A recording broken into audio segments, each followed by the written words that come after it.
Hello friends, welcome back to my channel. আজ আপনাদের নিয়ে যাব আমাদের প্রতিবেশী রাজ্য সিকিমের একটি অজানা গ্রামের উদ্দেশ্যে, আর সন্ধান দেব সেই গ্রামের বেস্ট হোমস্টে, যেখানে বসে আপনারা ব্যালকনি থেকে দেখতে পেয়ে যাবেন আরিতার লেক এবং কাঞ্চনজঙ্ঘার পুরো ভিউ। তাহলে ভিডিওটি পুরো দেখতে থাকুন। Hello friends, welcome back to my channel. আজকে 11ই জানুয়ারি 2025, আর 2025-এর ব্লগিং এর জার্নি শুরু হচ্ছে আমাদের সিকিম দিয়ে। সিকিমের বা সিল্ক রুটটা আপনাদেরকে দেখাবো। তো অলরেডি আমরা কালকে মানে 10ই জানুয়ারি পদাতিক ধরে এনজিবিতে পৌঁছে গেছি। এনজিবিতে ট্রেন আজকে 10 মিনিট বিফোরই পৌঁছে, 15 মিনিট বিফোর পৌঁছেছে। আর এনজিবি থেকে আমাদের গাড়ি বলা ছিল হোমস্টেতে, তো গাড়িতে আমরা উঠেও গেছি। উঠে এখন সেবক রোড পৌঁছেও গেছি এবং এই বেঙ্গল সাফারি এখন আমরা ক্রস করছি। এদিকে বেঙ্গল সাফারি মানে সেবক রোডের পড়াচ্ছে সেবক কালী মন্দির। সেখানে থামবো না মোস্টলি, আজকে আমাদের যেতে হবে অনেক। আমরা ফার্স্ট আজকে মানকিনে যাবো, মানকিনে গিয়ে যেতে ডিস্টেন্স প্রায় ধরুন 100 কিলোমিটার প্লাস করবো, 4.5 থেকে 5 ঘন্টার ডিস্টেন্স। আর যেতে যেতে কথা হচ্ছে বাকি। আর এই ট্রিপে আমার সঙ্গে আমার পার্টনার চলে এসছে। হাই করে দাও, একটু মুখটা দেখিয়ে ভালো করে। অ্যাকচুয়ালি এই ট্রিপটা আমার নভেম্বরে করার প্ল্যান ছিল, বাট ও অসুস্থ হয়ে গেছিল, পুজোর সময় হসপিটালে ছিল। তার জন্য মাঝখানে 2-3টে ট্রিপ আমার ক্যান্সেলই করতে হয়েছে। তাই অনেকদিন পর আপনাদের সঙ্গে দেখা হচ্ছে এবং সেই সঙ্গে নতুন চ্যানেলের সিল্ক রুটের পুরো ট্রিপ, এবং এটা বেশ কয়েকটা সিরিজে আসবে কিন্তু। চলুন দেখতে থাকুন, রাস্তায় যেতে যেতে বাকি কথা হচ্ছে। প্রথমে বলে রাখি, সিল্ক রুট সিকিমের ইস্টার্ন রিজিয়নে অবস্থিত এবং যাওয়ার বেস্ট টাইম হলো সেপ্টেম্বর থেকে এপ্রিল মে পর্যন্ত। এবার বলি সিল্ক রুট আপনারা প্ল্যান করবেন কি। সিল্ক রুট আপনারা যেতে পারেন আমি যেভাবে গেছিলাম, ফার্স্টে আরিতা কি মাংখিং হয়ে, আবার অনেকে কালিম্পংয়ের অফবিট যে গ্রামগুলো আছে লাইক লাভা, লোলেগাঁও, চারখোলে, কোলাক্ষাম, এই দিনকে এইসব জায়গাগুলোতে ফার্স্ট ডে স্টে করেও আপনারা সিল্ক রুট যেতে পারেন।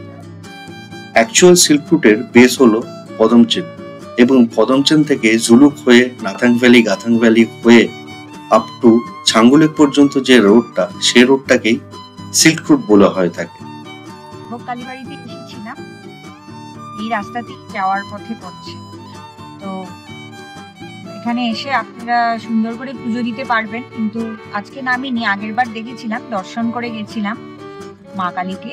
তো এইবার আসিনি, আমার পুজো দেওয়ার ইচ্ছে থাকলেও দিতে পারবো না, কারণ আমি ট্রেন জার্নি করে চান টান না করে আমি পুজো দেই না, তার জন্য আর এইবার নামলাম। ডান দিকে এবার আমরা করোনেশন ব্রিজটা ক্রস করলাম। করোনেশন ব্রিজের এদিক দিয়ে সিকিম, গ্যাংটক যাওয়া যায়, ডুয়ার্সও যাওয়া যায়, বাট আমরা এই রুটে আজকে যাব না। এই রুটে আমরা যাবো হচ্ছে রংপুর রুট।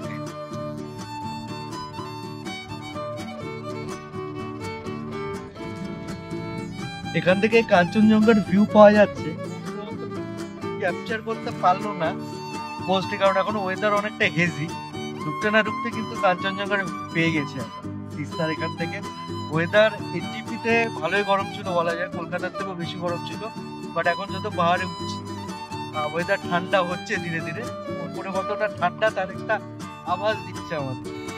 চলুন দেখতে দেখে, এখনো রংপুর আমরা আসিনি, এখনো প্রায় 3-4 ঘন্টা লাগবে। জিপি থেকে মাংখিনের ডিস্টেন্স 110 কিলোমিটার, সময় লাগবে 5 থেকে 5.5 ঘন্টা। আর সেই সঙ্গে সঙ্গে বেশিরভাগ সময়টা মানে রংপুর পর্যন্ত তিস্তা আপনাদের সঙ্গে সঙ্গে চলবে। রাস্তা কিছু কিছু জায়গায় খারাপ, আবার কিছু কিছু জায়গায় ভালো। ওভারঅল একটা মিক্স এক্সপিরিয়েন্স আপনারা পাবেন।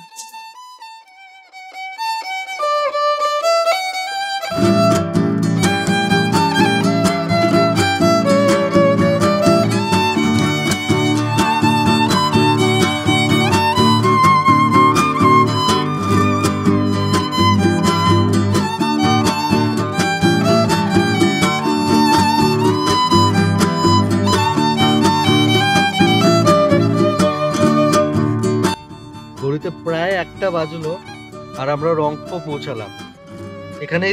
এখান থেকে আমাদেরকে তিস্তাকে বিদায় দিতে হবে, তিস্তা অন্যদিকে বেঁকে যাবে। পুরো রাস্তাটাই প্রায় সেবক থেকে রংপুর পর্যন্ত তিস্তা আমাদের ডান দিক কি বাদিক করে আসছিল, খুব সুন্দর লাগছিল যার জন্য। তিস্তার রং শীতকাল তো একদম নীল, কোনো জায়গায় সবুজ, এরকম রং আমরা দেখতে দেখতে আসলাম। এখান থেকে আমাদের পাহাড় ওঠা শুরু হবে এবার।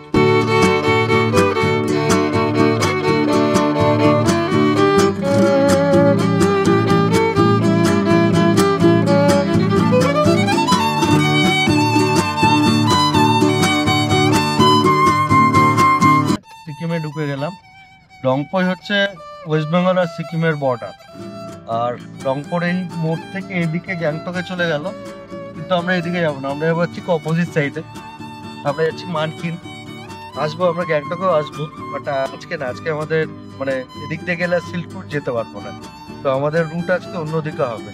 এখান থেকে মানকিন আরো মোটামুটি 1.5 ঘন্টা মতো লাগবে, গুগল ম্যাপ যা দেখাচ্ছে। দেখি কতক্ষণে গিয়ে পৌঁছায়। এই রিভার সাইড ক্যাম্পগুলো দেখছেন, এটাই হচ্ছে ঋষিখোলা হোমস্টেগুলো। এই স্পটটাকেই এখন ঋষিখোলা বলা হয়। ঋষিখোলাও এখন অনেকেই আসে। সুন্দর জায়গাটা, দেখে বেশ ভালোই লাগলো। আমরা উপর থেকে দেখলাম, এবং বাট এখানে আসতে গেলে বলছে ওই পাহাড়, উল্টো দিকের পাহাড় থেকে আসতে হয়। একদম নদীর ধারে বেশ কয়েকটি হোমস্টে আছে এখানে।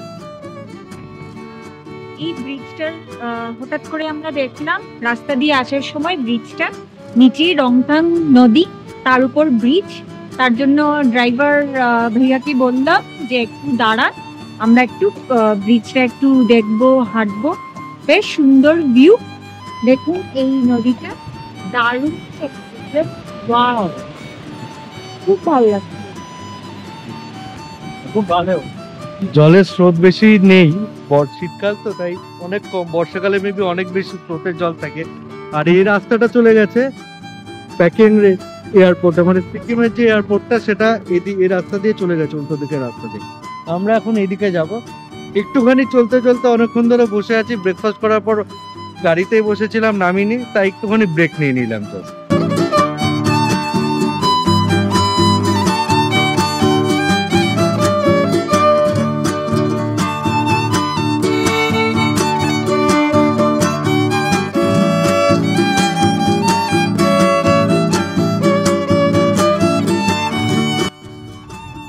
প্রায় 2:45 বাজে, আমরা এই আরিতার ক্রস করে এখন মানকিনের মানে জাস্ট আর কাছাকাছি চলে এসেছি, আর 10-15 মিনিটের মধ্যে পৌঁছে যাবো। তো টোটাল ডিস্টেন্স লাগলো মানে কভার করতে, ডিস্টেন্সটা মানে 4.5 থেকে 5 ঘন্টা মতো। আর রাস্তার কন্ডিশন মোটামুটি বলতে পারেন 60-70% ভালো। কিছু কিছু জায়গায় রাস্তা খুবই খারাপ, এখনো যেমন একটুখানি খারাপ হচ্ছে, ওঠানামা হচ্ছে, আবার কিছু জায়গায় ভালো আছে। তো ওভারঅল মোটামুটি অ্যাভারেজ বলা যায় রাস্তার কন্ডিশন। এখন যাই হোমস্টেতে ঢুকে, তারপরে হোমস্টের রুম কিরকম সব আপনাদের দেখাবো। আর মানকিনে আমরা যেটা থাকছি, মানকিনে একদম টপে বেস্ট হোমস্টেতে। চলুন গিয়ে যাই, গিয়ে দেখাই হোমস্টেটা কিরকম। তো ফাইনালি আমরা আমাদের মানকিনের হোমস্টে কাঞ্চনজঙ্ঘা মিরর হোমস্টেতে পৌঁছে গেছি। চলুন রুম টুরটা করে দেওয়া যাবে। জাস্ট আমরা চেক ইন করলাম, একদম নিট অ্যান্ড ক্লিন আছে। এখনো ফার্স্টেই ওয়াশরুমটা দেখিয়ে দিই। গিজার আছে, কোয়াইট বড় এবং পরিষ্কার পরিচ্ছন্ন, নিট অ্যান্ড ক্লিন। নেক্সট একটা লাগেজ রাখার table top, king size bed, ওখানে একটা টেবিল টপ আছে। এখানে dressing room, dressing table plus wardrobe, একটা ডাইনিং বসার টেবিল আছে। আর আছে হচ্ছে মেন, এইখান থেকেই ডাইরেক্ট কাঞ্চনজঙ্ঘার ভিউ দেখা যায় এই রুমটা থেকে। এটা স্পেশাল রিকোয়েস্ট করেছিলাম, তাই উনি দিয়েছে। আর এখানে একটা ছোট্ট ব্যালকনিও আছে।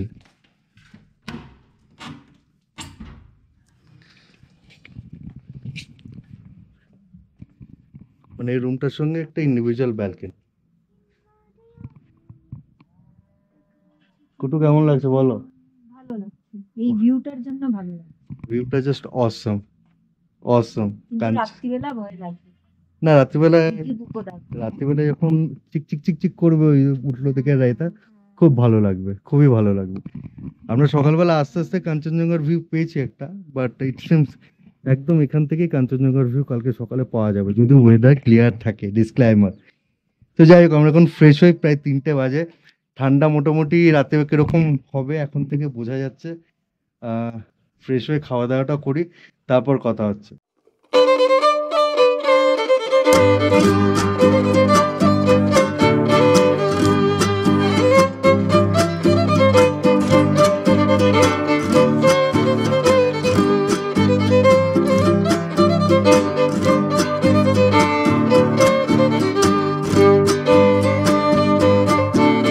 বাজে টেম্পারেচার মোটামুটি 2-3 মতো হবে এখন এখানে। আর পিছনেই কাঞ্চনজঙ্ঘার পুরো রেঞ্জ ওঠেনি আজকে, যথেষ্ট ফগি, বাট মোটামুটি খালি চোখে দেখা যাচ্ছে। জানি না গোপ্রো কতখানি ক্যাপচার করতে পারছে, বাট কাঞ্চনজঙ্ঘা মিরর হোমস্টের মেন যে ইউএসপি যেটা বলা যায়, একদম এরকম পুরো 360 ডিগ্রি ভিউ একটা পাবেন আপনারা এদের রুমের ব্যালকনি থেকে। আমি যদি একটু উপরে ছাদে এসেছি, এখান থেকে আপনারা পুরো পাহাড়ের রেঞ্জটা এখান থেকে এরকম ভাবে এই কাঞ্চনজঙ্ঘার ভিউ এখানে পুরো একদম ক্লিয়ার আজকে বোঝা যাচ্ছে না। আর এখানে এই আরিতার লেকটা এখান থেকে খুব পরিষ্কার বোঝা যায়।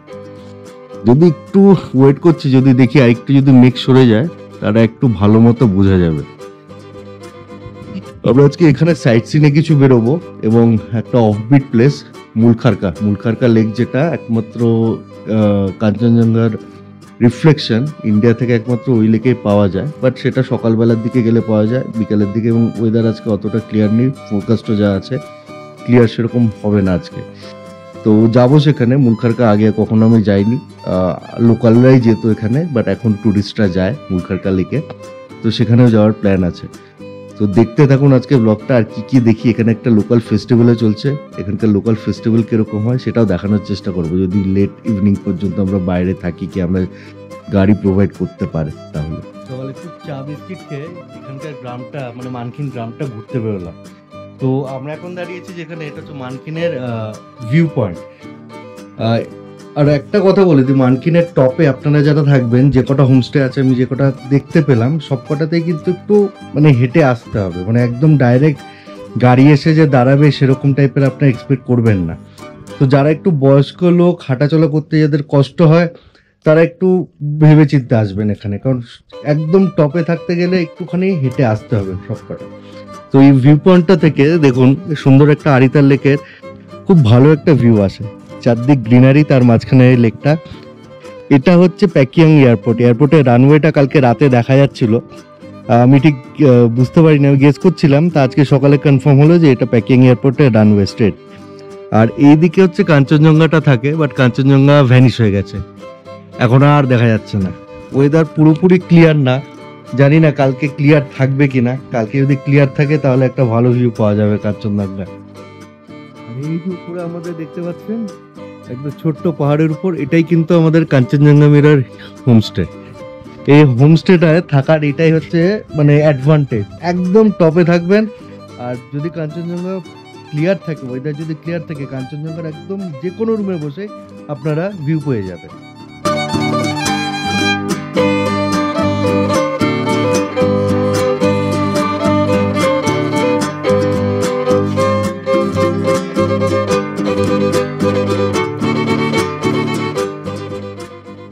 মানকিন এবং আরিতার ভালো করে ঘুরে দেখার জন্য হাতে একদিন সময় রাখুন, এবং এই হাই অল্টিটিউডে, এই হার্শ ওয়েদারে এটা আপনার বডি অ্যাক্লিমেটাইজেশন করতেও সাহায্য করবে।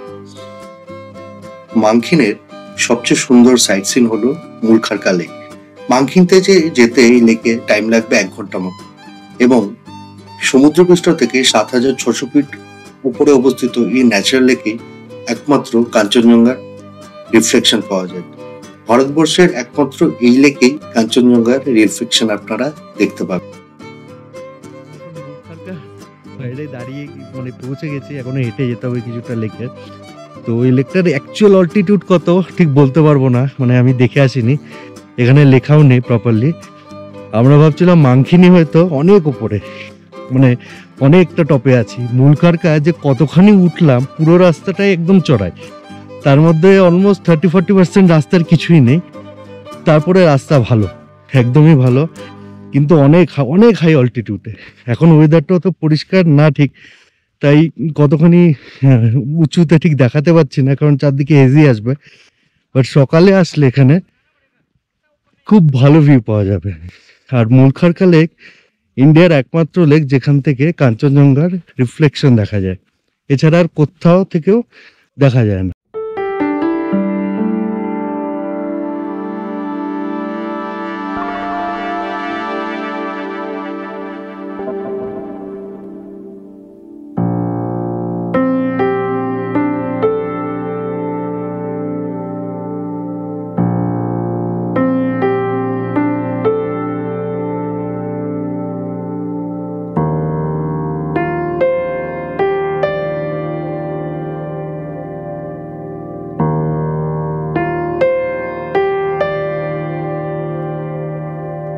এই হচ্ছে মুলখারকা লেক। আর মুলখারকা লেকের সামনে অনেকেই আছে যারা সিল্ক রুট স্টার্ট করে আরিতার থেকে। আরিতার লেক আছে, সেখান থেকে শুরু করে। আরিতার থেকে এখানে গাড়িতে আসতে টাইম লাগবে 45 মিনিট থেকে 1 ঘন্টা। এটা একদমই অফ বিট যাকে বলে। এই লেকটাও কিন্তু খুব সুন্দর।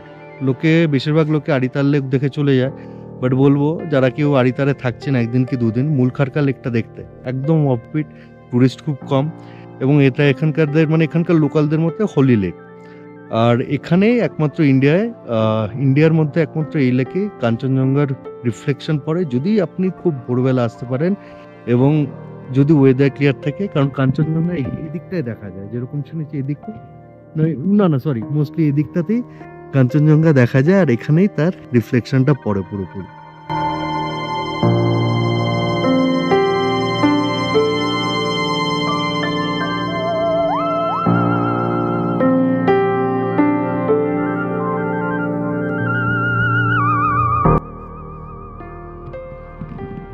অনেক উপরে আছে আমরা, ওয়েদার যথেষ্ট হেজি, সে কারণে বোঝা যাচ্ছে না।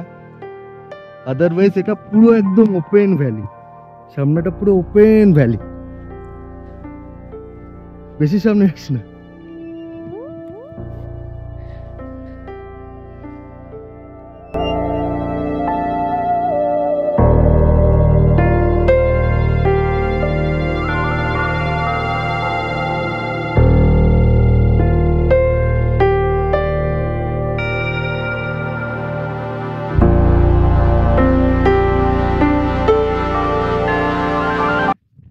মানুষরা তো এখানে শান্তির খোঁজে আসে। একটা হকার নেই, একটা দোকানপাট নেই, বেশি টুরিস্টও নেই, একদম হাতে গোনা কয়েকজন টুরিস্ট, একদম অফবিট যাকে বলে। জানি না কয়েক বছর পর হয়তো এখানে দেখবো একটা মুলখারকা লেক একদম বড় হটস্পট কি ট্যুরিজমের হয়ে যাবে, বাট আপাতত একদম কিন্তু ভার্জিনের জায়গাটা খুব ভালো লাগবে। যদি যারা একটু শান্তি নিরিবিলিতে ঘুরতে চান পাহাড়ে, তাদের জন্য বলবো আইডিয়াল প্লেস।